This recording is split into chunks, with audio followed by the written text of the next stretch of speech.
Chapter 10, name of the chapter substations. Subject GTD semester of 4th, branch electrical, faculty Arun Ranjan Naik.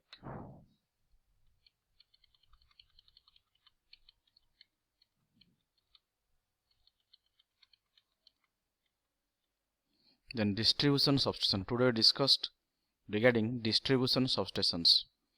Protection needs.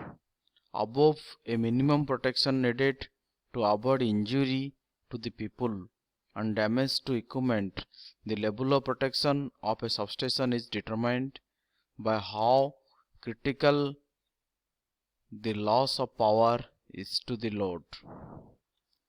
The loss of electrical power to a hospital is very serious, while the loss of power to a residence is inconvenient.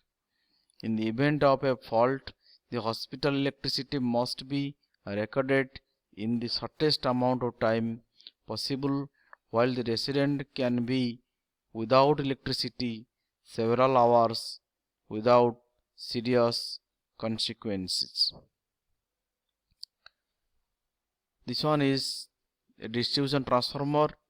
This is two terminals are there. This is the bushing of the transformers. This is one input bushing. This is your primary bushing. This is your secondary bushings. This is transformer pad. This is source side. This is feeder sides. This is source. So initially the power is line. This is one is the conductor, operator conductor.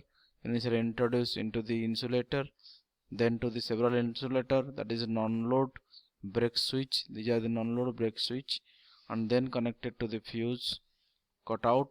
After that, the conductor power now directly flows to the transformer by the help of bushing by the help of these conductors.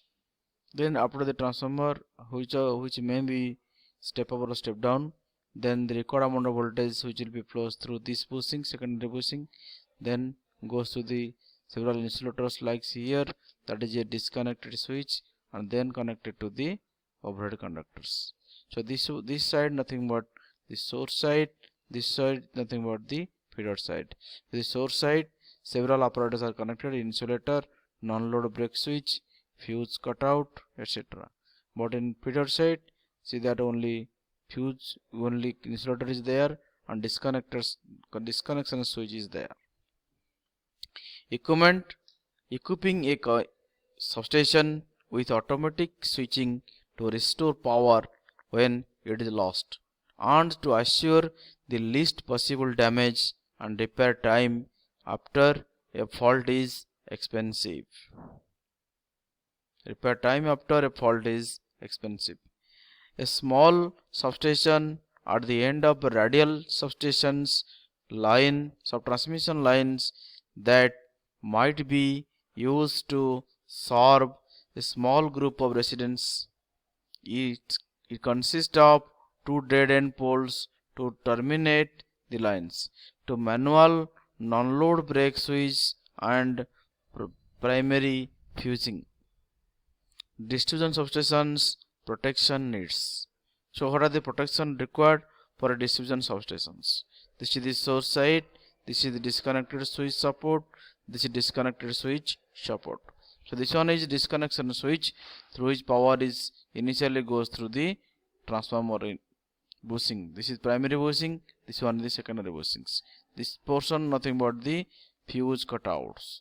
And then output of the transformer secondary bushing then goes through the disconnect switch support. There are two number of switch supports are there. One is this support side, this is another support side. This is disconnect switches on insulated stand-ups. This one again the bushing of disconnected switches from the insulated stand-ups, or then goes to the another transformer bushings. And then inside this a circuit breaker is there. For this circuit, one circuit breaker is present there, and this circuit, one circuit breaker is present there. Then the power is allowed to pass through the another feeder pole. This also having number of string insulators are connected, and then another side, another string insulators are connected. In this way, power will transferred from distributed from the input side to the output side. This substation can be used to serve a small commercial area, it has a circuit breaker as well as a primary fuse for backup, and more disconnect switches for isolation during maintenance. The circuit breaker will operate from relays that require a metal clad enclosure, instrument transformers, and a D power supply for the trip circuit.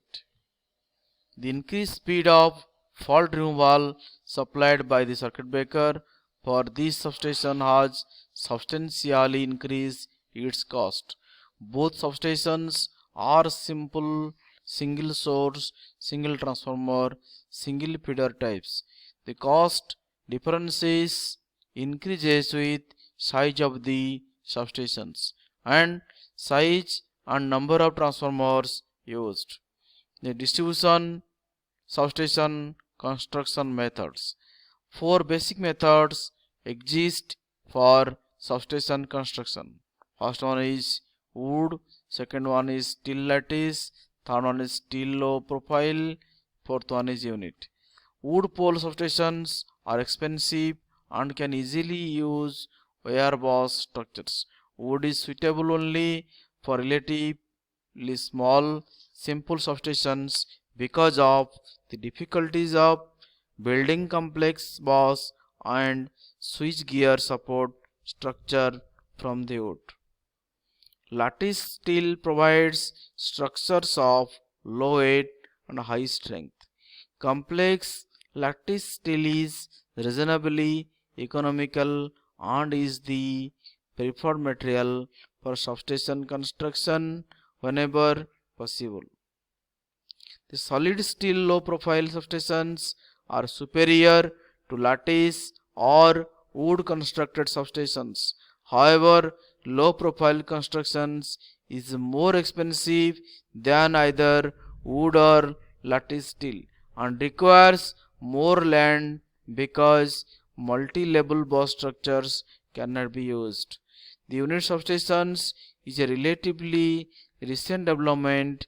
Unit substation is factory built and tested, then shipped in modules that are bolted together at the site.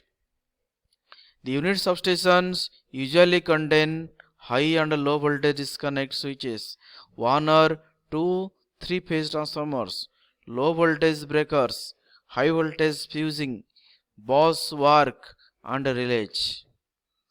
Distribution layout. The single source, single feeder substation. The online diagram of a single source, single feeder substation with the minimum equipment used. A bypass switch is provided to service can continue during circuit breaker maintenance. The probability of a fault during circuit breaker maintenance is small, and still there is a result. The transformer is protected by primary fuse to back up the breaker and provides some protection for internal transformer fault. The minimum relaying is overcome on the secondary side of the transformers. The switches can be manually or motor operated.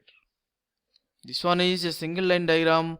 This is source, this is disconnected switch, this one is transformer, another disconnected switch is there, then circuit breaker, then distribution switches.